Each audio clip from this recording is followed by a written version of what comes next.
ہم پہ یہ خدا کا خاص لطف ہے کہ ہمیں کہیں جانا نہیں پڑتا امر بالمعروف نہی عن المنکر کے لیے. کیوں؟ ہمارے پاس یہ منبر امام حسین علیہ السلام، ہمارے پاس یہ فرش عزا ہے، یہ مجلس عزا ہے، یہ جگہ ہے جہاں سے آپ امر بالمعروف نہی عن المنکر کر سکتے ہیں. اور ان منبر امام حسین علیہ السلام پہ بیٹھنے والوں کے لیے بہت گہری ذمہ داری ہے.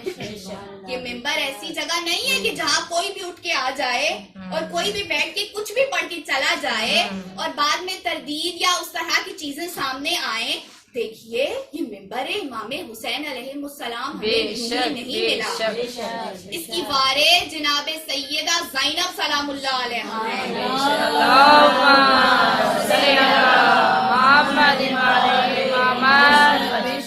تو اس منبر امام حسین سے متعلق وہ تمام لوگ جو مرثیہ خواہ ہیں، جو نواں خواہ ہیں، جو منقبت پڑھتے ہیں، حدیث پڑھتے ہیں، یا جو بھی ہیں جس انداز سے بھی اس منبر سے منسلک ہیں، ان پہ بہت گہری ذمہ داری آئی ہے.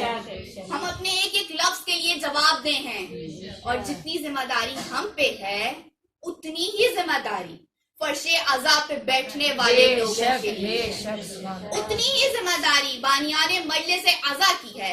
کہ آپ کو معلوم ہو کہ آپ کس کو بلا رہے ہیں، آپ کو معلوم ہو کہ آپ کس کو کیا موضوع دے رہے ہیں، آپ کیا سن رہے ہیں.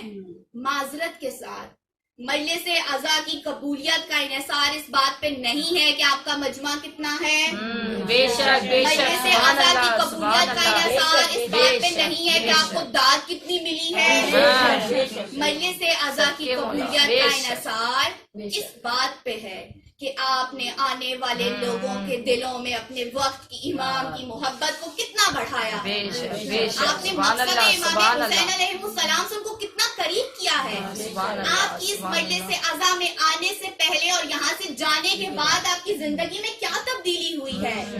اگر آپ ابھی بھی ویسے ہیں، مجلس عزا کے بعد بھی ویسے ہیں، تو آپ نے کرب و بلا سے سوائے گریے کے کچھ نہیں.